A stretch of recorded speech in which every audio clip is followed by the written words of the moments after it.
ओम वासुदेवाय नमः। विष्णु जी की कृपा आप सभी पर बनी रहे। दोस्तों, श्रावण माह के शुक्ल पक्ष में आने वाली एकादशी को पुत्रदा एकादशी कहते हैं। ये व्रत पुत्र प्राप्ति के लिए किया जाता है। वहीं कुछ लोग अपनी संतान की उन्नति और अच्छी सेहत की कामना से भी यह व्रत करते हैं। इस व्रत के करने से भगवान विष्णु और माँ लक्ष्मी दोनों ही प्रसन्न होते हैं, जिससे घर में सुख शांति और समृद्धि बढ़ती है। आपकी संतान की दीर्घ आयु होती है।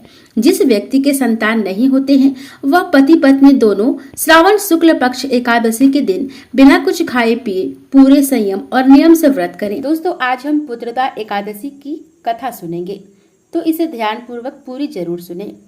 युधिष्ठिर कहते हैं भगवान से, हे भगवान, श्रावण मास की शुक्ल पक्ष में जो एकादशी आती है उसका क्या नाम है? व्रत करने की विधि तथा इसका महात्म्य कृपा करके बताइए। मधुसूदन कहने लगे कि इस एकादशी का नाम पुत्रदा एकादशी है। इस एकादशी को पवित्रा एकादशी भी कहा जाता है। पुत्रदा एकादशी व्रत करने वाले व्यक्ति को पूजा के बाद श्रावण पुत्रदा एकादशी व्रत की कथा जरूर सुननी चाहिए। ऐसा करने से व्रत पूर्ण होता है और मनोकामनाएं पूरी होती है। अब आप शांति पूर्वक इसकी कथा सुनिए। इसके सुनने मात्र से ही वायपेयी यज्ञ का फल मिलता है।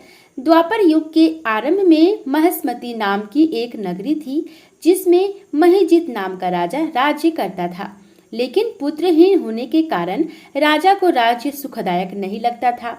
उसका मानना था कि जिसकी संतान न हो उसके लिए यह लोक और परलोक दोनों ही दुखदायक होते हैं।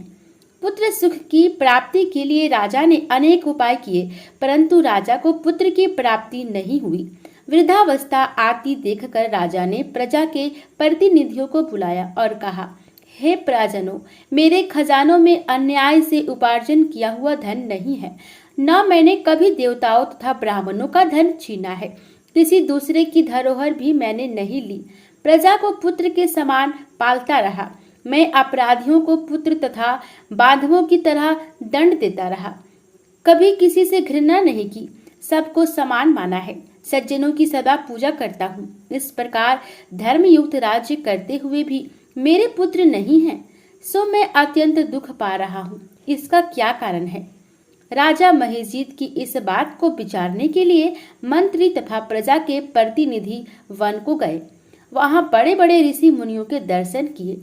राजा की उत्तम कामना की पूर्ति के लिए किसी श्रेष्ठ तपस्वी मुनि को देखते फिरते रहे। एक आश्रम में उन्होंने एक अत्यंत वायुवृद्ध, धर्म के ज्ञाता, बड़े तपस्वी, परमात्मा में मन लगाए हुए, निराहार, जितेंद्रिय, जितात्मा, जित क्रोध, सनातन धर्म के गुण तत्वों को जानने वाले, समस्त शास्त्रों के ज्ञाता महात्मा लोमस मुनि को देखा, जिनका कल्प के व्यतीत होने पर एक रोम गिरता था।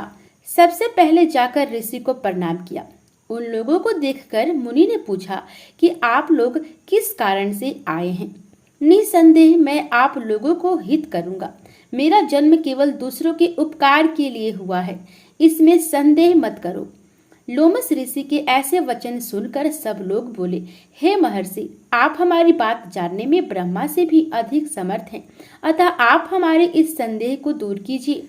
महिष्मती पुरी का धर्मात्मा राजा महिजित प्रजा का पुत्र के समान पालन करता है, फिर भी वह पुत्रहीन होने के कारण दुखी है। उन लोगों ने आगे कहा कि हम लोग उसकी प्रजा हैं, अतः उसके दुख से हम भी दुखी हैं।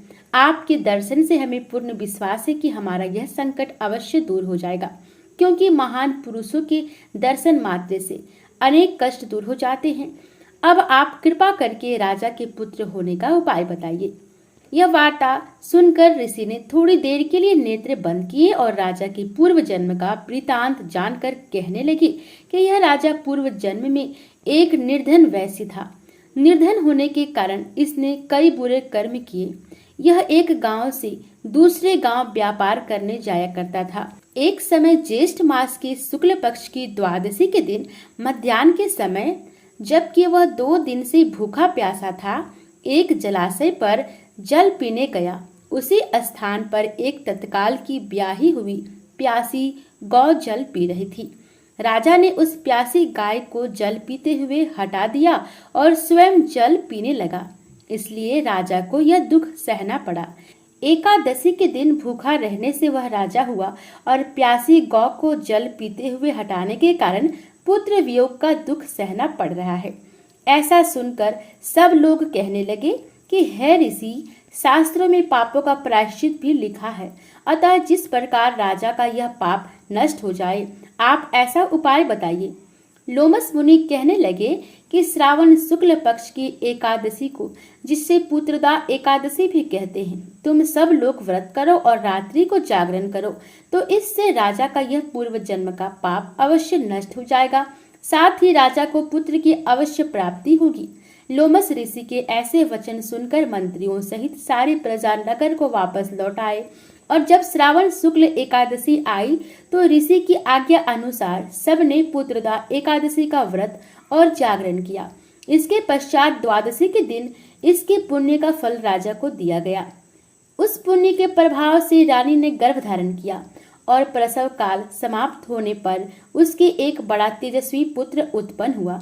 इसलिए हे राजन, इस श्रावण शुक्ल एकादशी का नाम पुत्रदा पड़ा।